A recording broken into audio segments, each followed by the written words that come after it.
एक समय की बात है। प्राचीन भारत के एक छोटे से गांव में सिद्धार्थ नाम का एक युवक रहता था। वह एक धनी राजा का पुत्र था और महल में एक विलासितापूर्ण जीवन जीता था। हालांकि अपनी सभी सुख सुविधाओं के बावजूद वह खुश नहीं था। उसे खालीपन का गहरा एहसास होता था और अपने जीवन से असंतुष्ट होकर एक दिन सिद्धार्थ ने महल छोड़ने और बाहर की दुनिया का पता लगाने का फैसला किया। वह जीवन के अर्थ को समझना चाहते थे और अपनी आंतरिक उथल पुथल से उबरने का रास्ता खोजना चाहते थे। उन्होंने दूर दूर तक यात्रा की, जीवन के विभिन्न क्षेत्रों के लोगों से मिले और उनसे सीखा।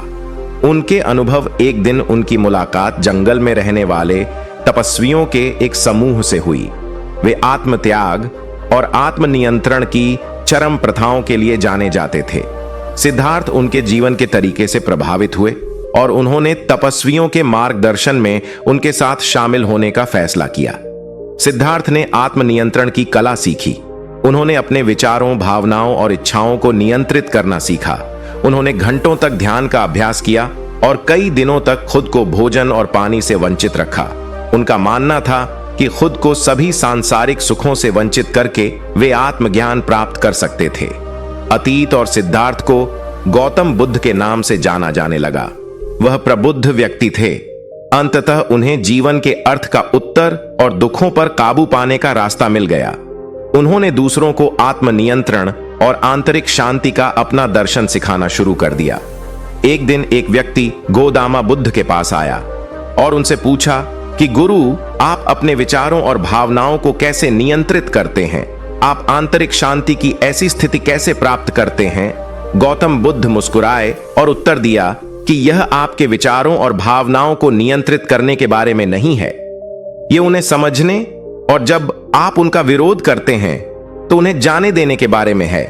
विचारों और भावनाओं को आप अपने ऊपर शक्ति देते हैं, लेकिन जब आप उन्हें स्वीकार करते हैं और बिना किसी निर्णय के उनका निरीक्षण करते हैं तो वे आप पर अपनी पकड़ खो देते हैं।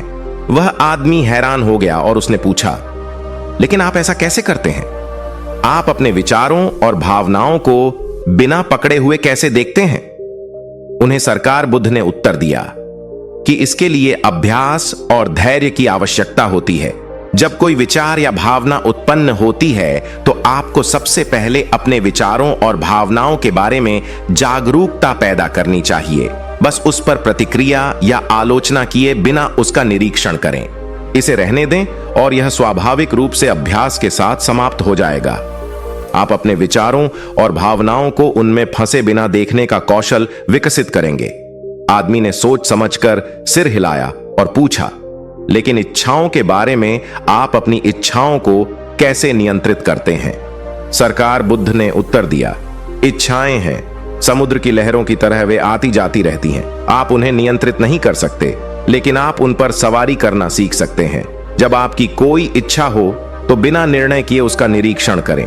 समझें कि यह केवल एक क्षणभंगुर विचार या भावना है। इस पर आवेग में कार्य न करें, बल्कि प्रतीक्षा करें और निरीक्षण करें। कुछ समय बाद इच्छा अभी भी मौजूद है तो आप इस पर कार्रवाई करने पर विचार कर सकते हैं, लेकिन अगर यह बीत चुकी है तो इसे जाने दें। वह व्यक्ति गौतम बुद्ध की बुद्धिमत्ता से चकित था और गुरु से पूछा कि आप कैसे जानते हैं कि कब कार्य करना है और कब मेरे बुद्ध के पास जाने देना है? मुस्कुराए और जवाब दिया कि यह आत्मनियंत्रण की कला है। यह क्रिया और गैर क्रिया के बीच संतुलन खोजने के बारे में है। यह आपके विचारों और भावनाओं के प्रति सचेत रहने और अपने आंतरिक ज्ञान और अंतर्ज्ञान के आधार पर कार्रवाई का सही तरीका चुनने के बारे में है। उस व्यक्ति ने सिर हिलाया। गौतम बुद्ध को उनकी शिक्षाओं के लिए समझने और धन्यवाद देने के बाद वह अपने जीवन में आत्मनियंत्रण की कला विकसित करने के लिए प्रेरित महसूस करने लगे। उसी दिन से गौतम बुद्ध ने दूसरों को आत्मनियंत्रण और आंतरिक शांति की कला सिखाना जारी रखा। उन्हें इसी नाम से जाना जाने लगा। सभी समय के महानतम आध्यात्मिक शिक्षकों में से एक और उनकी शिक्षाएं दुनिया भर के लोगों के जीवन को प्रेरित और परिवर्तित करती रहती हैं। उनका संदेश सरल लेकिन गहरा था कि आंतरिक शांति और सद्भाव की स्थिति विकसित करने से सच्ची खुशी और संतुष्टि मिलती है।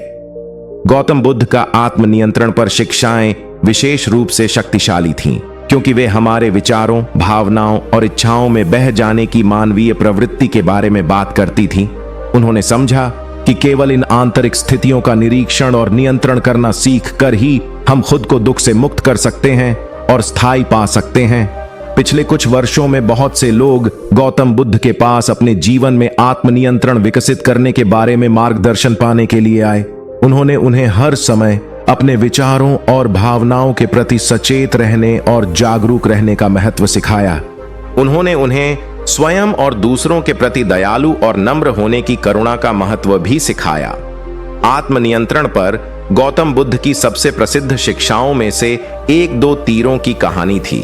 उन्होंने समझाया कि जब हम दर्द या पीड़ा का अनुभव करते हैं तो यह उस पर हमला करने जैसा होता है।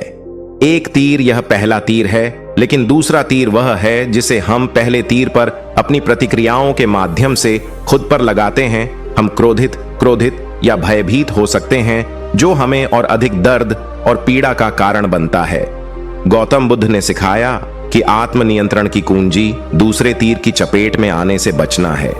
इसका मतलब है अपने विचारों और भावनाओं में उलझे बिना उनका निरीक्षण करना सीखना। इसका मतलब है कठिन परिस्थितियों का ज्ञान और करुणा के साथ जवाब देना, न कि आवेग में प्रतिक्रिया करना और खुद को अधिक नुकसान पहुंचाना। आत्मनियंत्रण की कला है, इसमें महारत हासिल करना आसान नहीं है, और गौतम बुद्ध ने इसे पहचाना। वह जानते थे कि आंतरिक शांति और सद्भाव की स्थिति विकसित करने के लिए आवश्यक कौशल विकसित करने के लिए अभ्यास और धैर्य की आवश्यकता होती है। लेकिन उनका यह भी मानना था कि इस स्थिति को हासिल करना किसी के लिए भी संभव है, चाहे उनकी पृष्ठभूमि कुछ भी हो या परिस्थितियां। अंत में आत्मनियंत्रण पर गौतम बुद्ध की शिक्षाएं दुनिया भर में लोगों के जीवन को प्रेरित और परिवर्तित करती रहीं। वे हमें याद दिलाते हैं कि सच्ची खुशी और संतुष्टि हमारे विचारों, भावनाओं और इच्छाओं का निरीक्षण और नियंत्रण करना सीखने से आती है, और वे प्रदान करते हैं हमें अपने लिए और अपने आसपास की दुनिया के लिए अधिक आंतरिक शांति और सद्भाव की ओर एक मार्ग प्रदान करता है।